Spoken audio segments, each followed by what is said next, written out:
Good morning, everyone. So today's topic is diagnostic and prognostic histopathological evaluation in cases of drug-induced liver injury. So the outline would be a brief introduction, liver biopsy when it is done in DILI, histology and DILI diagnosis, the pattern and the prognostic aspect of histology, ILBS data, and way forward. So I'll start with a case. This is a 58-year male. He has progressive distension of abdomen for last 4 months, and that's why he has a weight gain and early fatigability of 3 months, weight loss for 1 month. The differential diagnosis in this case was probably drug-induced liver injury or cirrhosis or NASH, portal hypertension, non-bleeder, and decompensated ascites with jaundice. So we received this biopsy with this information, and the liver biopsy, it showed a diffuse effacement of architecture and a distortion because of these fibrous looking like tissues. This is the liver parenchyma, this is the inflammatory area. So this is a 10x view of liver biopsy. And on MT, there was a fibrosis in the portal area with some bridging, and it is also going towards the pericellular areas. So there was a chicken wire fibrosis as well in this case. Now in hyper view, you can see there are a lot of neutrophils around the ballooned hepatocytes, and these ballooned hepatocytes, they are containing a lot of Mallory Denk-like bodies, but there is no steatosis, no cholestasis seen in the hepatocytes or canalicular areas. So diffuse Mallory Denk bodies with ballooning degeneration and neutrophilic satellitosis. These two things were there associated with the pericellular fibrosis as well as the bridging fibrosis. So this case was of amiodarone toxicity, and it took us a lot of time to diagnose this case. I'll move to the next case, that is a 67-year male who had some malignancy and was on anti-chemotherapy drugs. Chemotherapeutic drugs, and he had cholestatic jaundice. So this is the 10x view of liver biopsy. Here you can see these areas showing perivenular areas. They are showing cholestasis, and this is the portal area which is not showing any fibrosis, inflammation, or anything else. So this is the higher power view of the portal area, which is showing the duct loss. This is the portal vein. This is the portal area with the background stroma, and this is the artery. It is devoid of ducts. So this is a ductopenic condition, and this is the perivenular area which is showing inspissated cholestasis in this case. So this was a vanishing bile duct disease without any fibrosis, and it was associated with the cholestasis. This is case 3. There was an acute cholestatic hepatitis because of DILI or query BRIC. He had itching and jaundice for last 2 months. It's a 19-year male patient, and again it is showing the little bit of expansion of portal area, which is showing this is the artery area, and it is devoid of duct. And also there was a cellular as well as the canalicular cholestasis in the liver parenchyma. So again, it is a case of vanishing bile duct disease with portal and periportal fibrosis. This is case number 4. A 41-year male.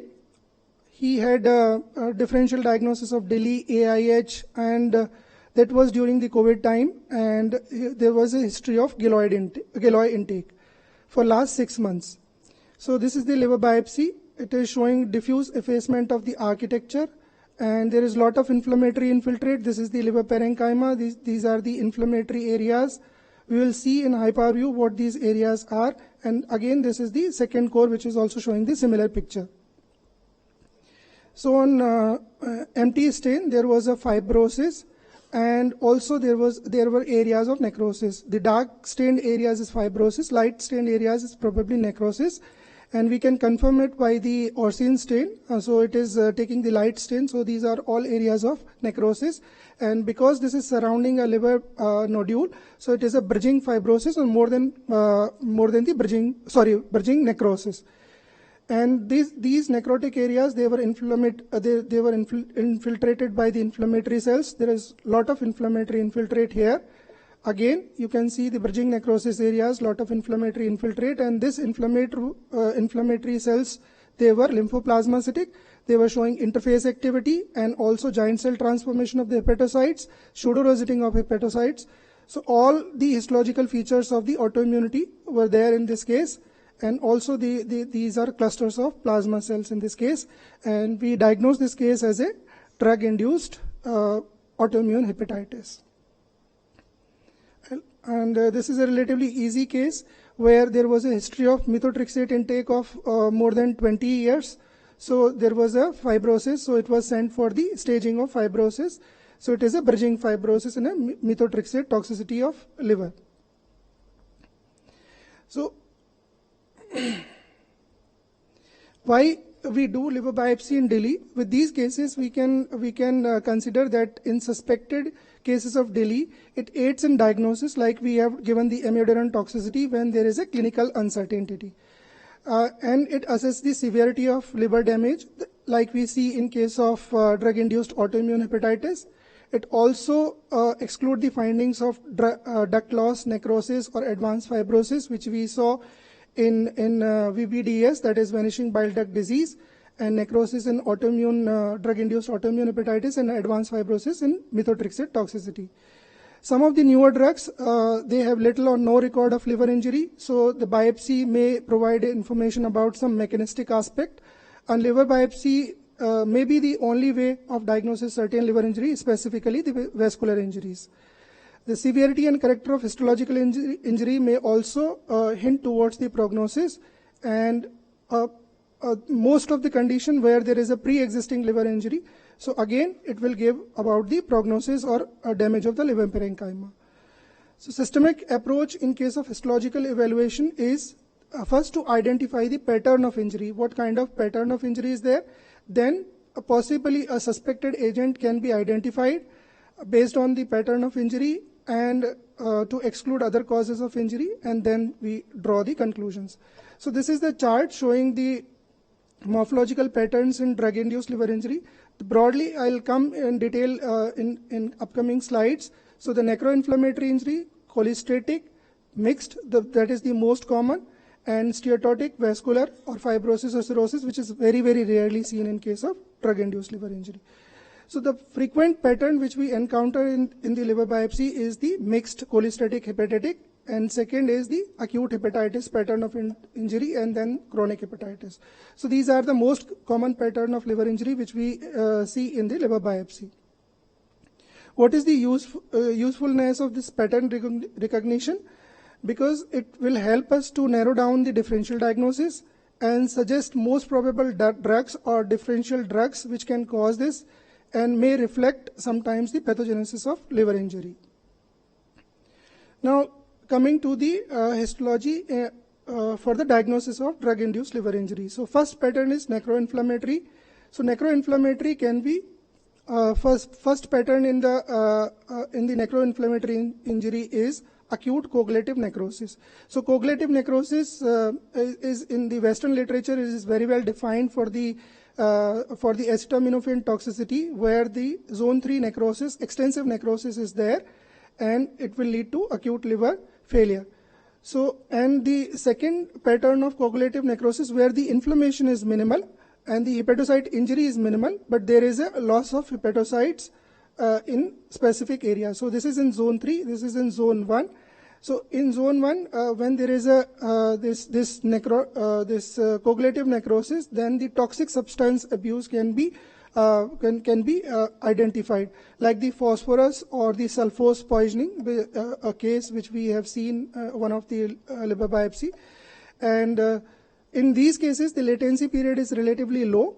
The ALT, because of the hepatocyte damage, it is quite high, and often it is of abrupt onset. The second pattern is the acute hepatic injury, where we can see whole lot of pattern where there can be multi-acinar necrosis, there can be areas of confluent necrosis, again the bridging necrosis, and sometimes only the apoptosis of hepatocytes without any inflammation or significant inflammation, and the inflammatory infiltrate in the perivenular areas, that is the perivenulitis. So DILI, accounts for the 10% of total acute hepatitis after the viral hepatitis, and it represents 30% of the DILI. This almost 30% of the DILI cases, they will present like acute hepatitis injury. The common implicated drugs are herbal medications, especially in India, and the anticonvulsant or anti-epileptic drugs. Also, the ATT, especially the isoniazid, can also lead to acute hepatic injury pattern. A specific type of acute hepatitis, which is the Indian file pattern of inflammatory infiltrate, it is seen in the anti-leprotic drugs. Acute liver failure can be seen with the ATTs, acetaminophen, an antimicrobial and anti-epileptic drug. The histomorphological pattern in case of DILI-associated ALF can be extensive microvascular steatosis, where there is no inflammation, there is no necrosis, but the hepatocytes, all of them are showing microvascular steatosis. And there can be the necrosis associated with the inflammatory infiltrate, which is the most common type, and only the necrosis which we saw in case of poisoning and the acetaminophen toxicity. The granulomatous pattern is very, very rare, and we rarely see well-defined granuloma in case of DILI, but a vague granuloma can be noted, which are associated with the eosinophil infiltrate, and also a fibrin ring granuloma, where the steatotic vacuole is surrounded by the epithelioid cells, and that is seen in allopurinol and BCG. Chronic hepatitis. So the chronic hepatitis pattern can be of two types. One is the non-AIH associated, where the inflammatory infiltrate is there, some amount of fibrosis is there, but the autoimmunity markers or the IgG is not positive. So drugs that can cause the chronic hepatitis pattern is this antihypertensive and diclofenac and nimesulide. Because of that, it was banned in most of the countries, which can show the chronic hepatitis pattern. Now, coming to the important aspect of chronic hepatitis in DILI is DILI-associated AIH. So DILI-associated AIH, it is often insidious in onset, and it takes around 3 months to develop the liver injury, and the syndrome is prolonged, and it can lead to chronicity and also the relapse of autoimmune hepatitis. The commonly implicated drug in Western literature is minocycline, nitrofurantoin, mostly these two. Approximately 70% or 73% of the cases are because of minocycline and nitrofurantoin, and less commonly hydralazine and procainamide. 50% of these drug-induced liver injury because of this can be of DILI-AIH type. Now, in DILI-AIH, when you see the liver biopsy, there will be similar features of autoimmune hepatitis, where there will be a lot of inflammatory infiltrate, interface activity. This is the interface activity showing it is going towards the liver parenchyma, and these are the lymphoplasmacytic inflammatory infiltrate. So, how to differentiate histologically whether this is de novo AIH or DILI-related AIH? Some of the histological features have been suggested. That is prominent intraacinar lymphocytes, cholestatic hepatocyte, as well as the canalicular, which are more common in DILI, and prominent portal and acinar neutrophils. But these are suggested, and they have not been reproduced later, and we have never encountered such differences between de novo AIH or DILI-AIH, except that in case of AIH, we consider it as a chronic disease most of the time, not always. So some amount of fibrosis, at least the fibrosis stage of 2 is there in de novo AIH, whether in case of DILI, the median fibrosis is approximately 1 or there is no fibrosis. So these are the histological features which were suggested. The similar features which we see in AIH will be there. The interface activity, the lymphoplasmacytic infiltrate, the pseudoroseting, and the endothelitis. But some of the features which have been that the sorry. Yes, sir, we can see. especially younger patient will show the perivenulitis as well in DILI. In DILI-related ALF, it is one of the diagnostic criteria where there should be perivenulitis associated with lymphoplasmacytic inflammatory infiltrate. So the histological features which were suggested is lymphocyte in the lobules and canalicular cholestasis, but they are not reproducible. So DILI-AIH, some of the studies which indicated that DILI-AIH is still common in female, and they have a longer time of onset, and also the resolution time is prolonged and often related with the autoimmune features like the IgG positivity, ANA positivity. Also the DILI-related AIH, they can relapse, and the absence of peripheral eosinophilia is a poor prognostic indicator. Basically, if the eosinophilia is there, then the resolution of the DILI-related AIH is much more common than in absence of peripheral eosinophilia. I'm sorry, I'm a little fast because the slides are, this topic is long and time is only 30 minutes. So another article which highlights some of the points which are related to DILI-AIH, that it is associated again with the nitrofurantoin and minocycline mostly, and the genetic markers or genetic predisposition in DILI-AIH is often not found in this study, especially in this study. They have not identified this, and again, and the ANA and ASMA positivity can be seen in approximately 70% of the cases, but the SLA or the LKM1 positivity is not seen in DILI-AIH. Now coming to the second pattern, that is the DILI cholestasis. So DILI cholestasis can be acute or chronic or extrahepatic drug-induced cholestasis, that is the PSC-like. So these three patterns have been defined. This is the most common pattern which we see in case of DILI cholestasis, where there can be cellular cholestasis, like in androgens and estrogens, and also the body building supplements. Because of this, we often see this bland cholestasis where there is no inflammation, and this cellular as well as the canalicular cholestasis, it is associated with the antibiotics, especially the erythromycin, azithromycin, and amoxicillin. And one of benoxaprofen, I don't know what this drug is, but it can show this canalicular cholestasis. So these are the three pure cholestatic pattern: only cellular cholestasis, cellular as well as the canalicular, and ductular bile plugs without any inflammation. So it is a pure cholestatic pattern. And cholestasis with hepatitis injury, basically more of cholestasis, less hepatitis. So it can be seen in ATTs and in the anti-epileptic drugs. Basically, this is a common pattern, so any drug can show, but mostly antibiotics and others can have this.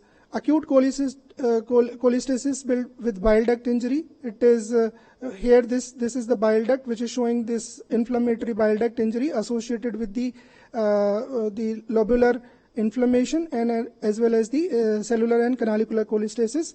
And this bile duct injury we can see in amoxicillin clavulanate.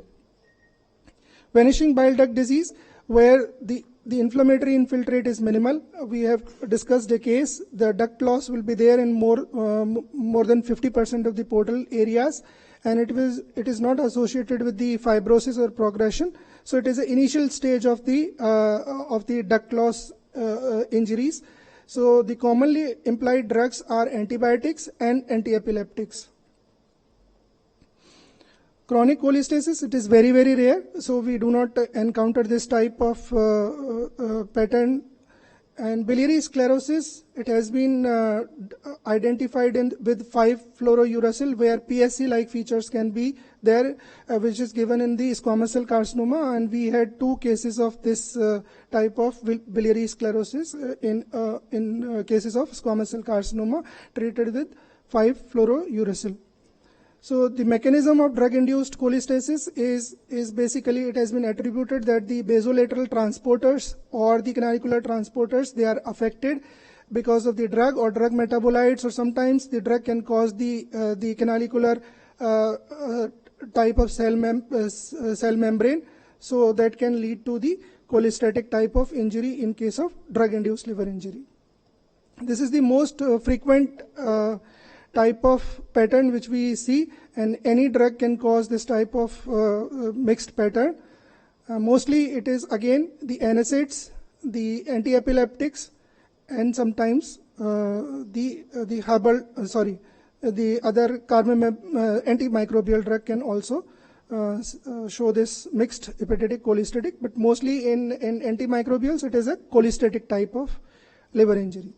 Now the steatosis and steatohepatitis, basically microvesicular steatosis in toxic substances like cocaine or tetracycline.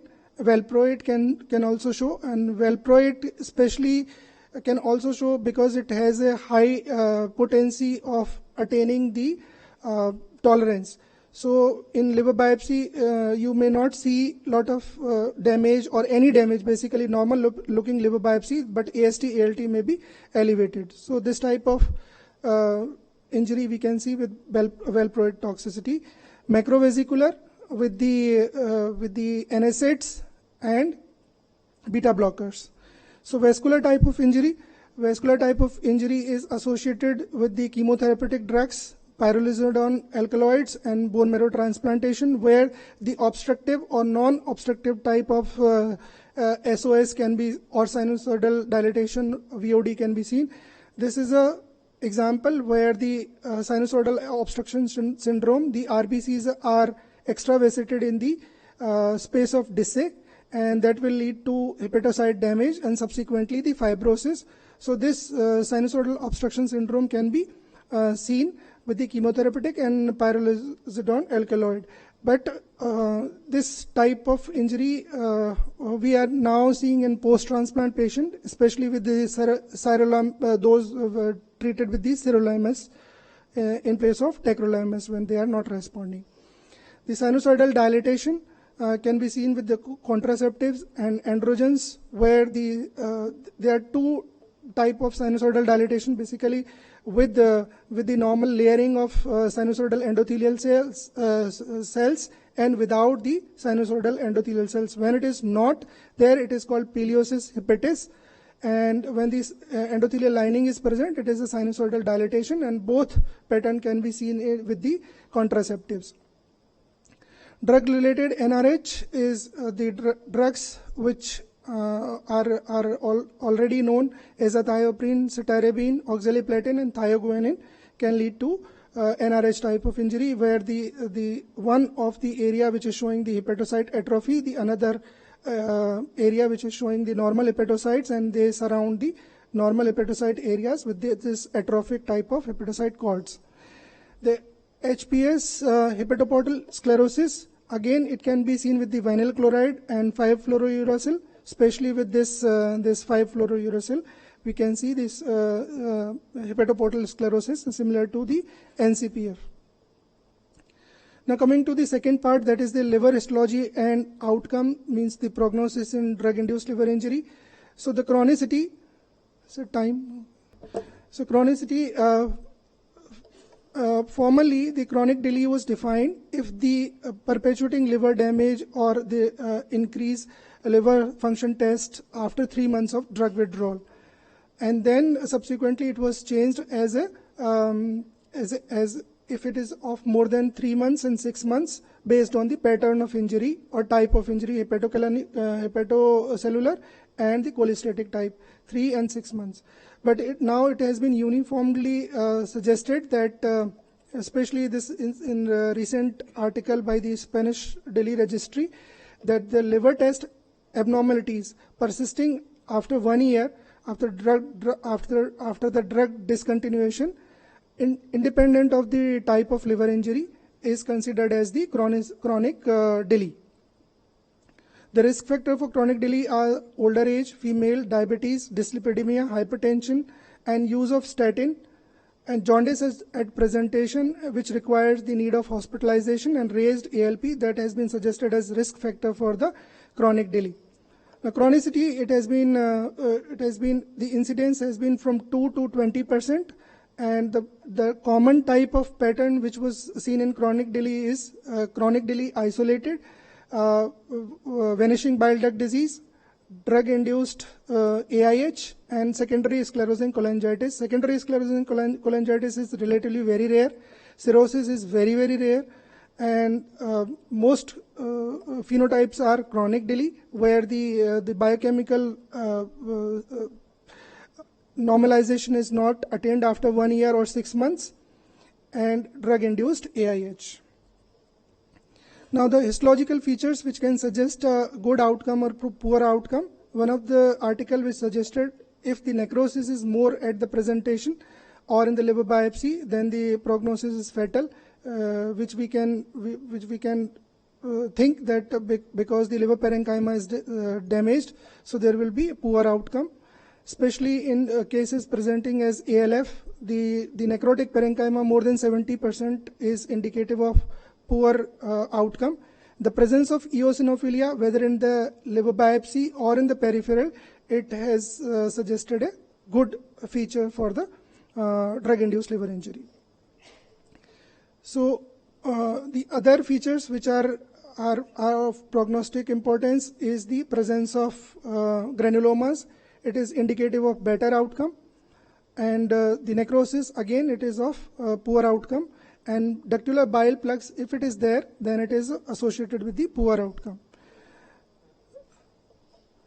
So the prediction of biochemical non-resolution of patients with chronic drug-induced liver injury. This is a large study with lot of patients, and also the validation cohort was quite large, about 2,000 patients.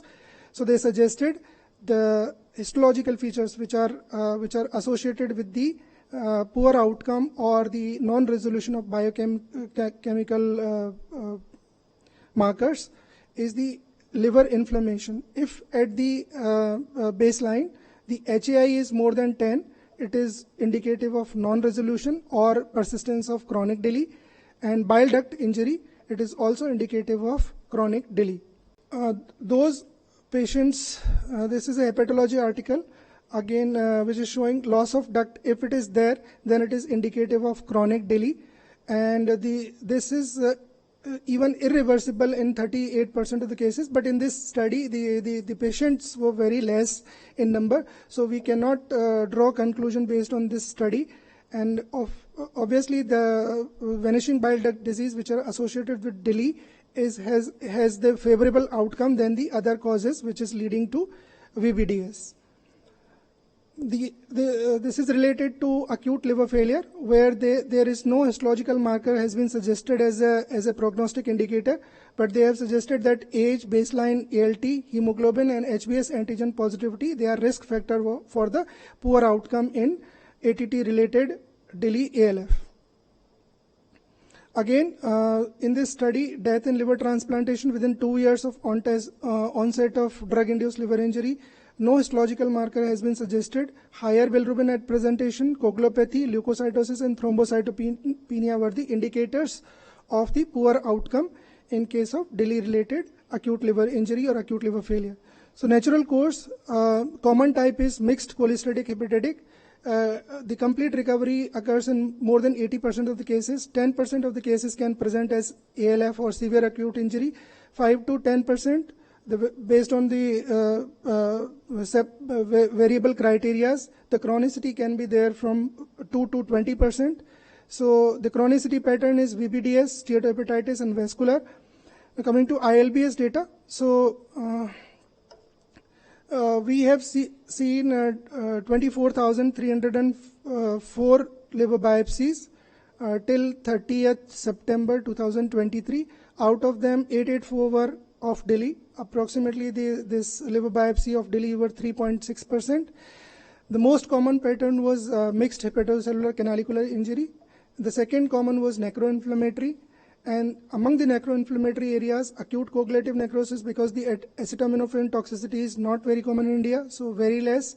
Acute hepatitis pattern was much more common. two anti-leprotic drug taking patients presented with mononucleosis type of morphology. No granulomatous we have seen, and multi-acinar pan-acinar necrosis or ALF, 22 cases. Now, cholestatic, among the cholestatic, acute intrahepatic cholestasis, mostly because of the bodybuilding supplements, and the AIH-like pattern was seen in 95 cases. I'll come to this in little detail. And the chronic intrahepatic cholestasis or ductopenic-like chronic liver injury was seen in 11 patients, and the biliary sclerosis was seen in 2. Sorry, it is written 0. The steatohepatitic pattern was seen in 35, vascular in 47, of them sinusoidal dilatation, and VOD-like mostly after the post-transplant patients. And the hepatoportal sclerosis was seen in 2 patients. Basically, the hepatoportal sclerosis and PSC-like, they are both with the chemotherapeutic drugs. So 2 and 2 in each. There was some fibrosis or cirrhosis in. There was a previous liver disease, and it was superimposed by DILI in 70. This is the third most common type of pattern. No neoplasm, and the normal liver biopsy was seen in 7 cases. So DILI-related AIH and ILBS were 95, and mostly the patients were during the COVID. When we saw the wave of COVID, 13, 28, and 27 patients. So more than 50% of the cases were during the COVID. And the medication which were, the information was available out of 95 and 56, and mostly it was because of Giloy, and other herbal medications were seen in 8 patients. So in DILI AIH, which we gave on the based on the liver biopsy as a drug-induced AIH or AIH. Sometimes it is a differential diagnosis, sometimes it is only the DILI AIH.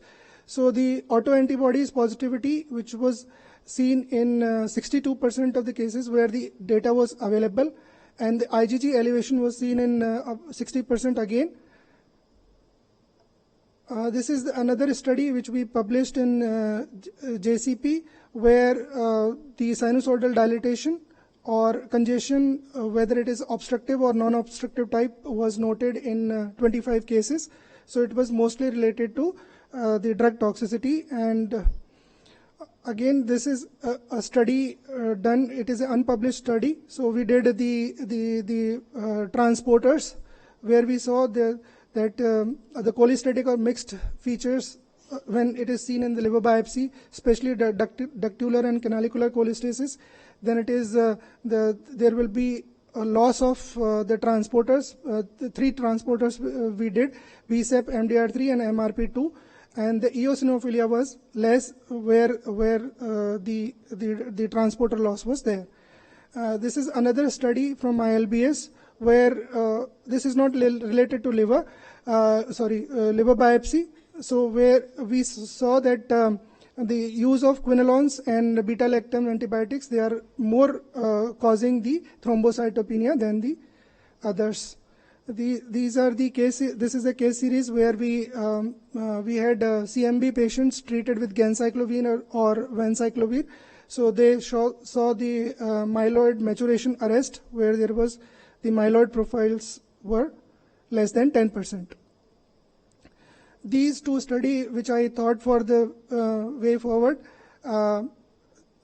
basically we published a study where the non-transfusion dependent hemoglobinopathies, where basically it is a chronic anemia.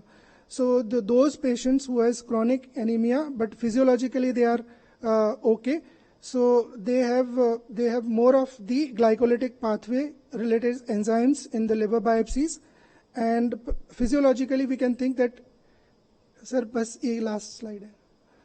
ATP is a currency which is required for the transport of the toxic metabolites, and if the patients or individual is functioning with low currency, then there is high chances that the drug resolution in the chronic anemic patients will have a prolonged course or chronic DILI.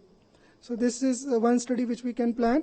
And second is because we see a lot of ATT related drug injury, so we can take these 4 cohorts and identify the drug metabolites which might be leading to the elevated AST, ALT and the liver damage in isoniazid toxicity. Summary is very vague, so I'll stop here. Thank you, sir.